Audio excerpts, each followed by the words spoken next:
Такой вот интересный забор получается.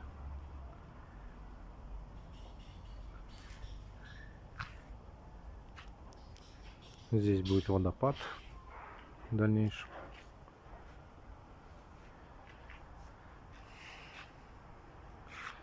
Также здесь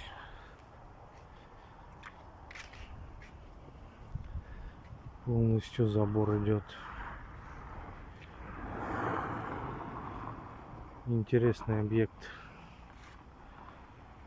Будем дальше снимать, как будет получаться все, показывать.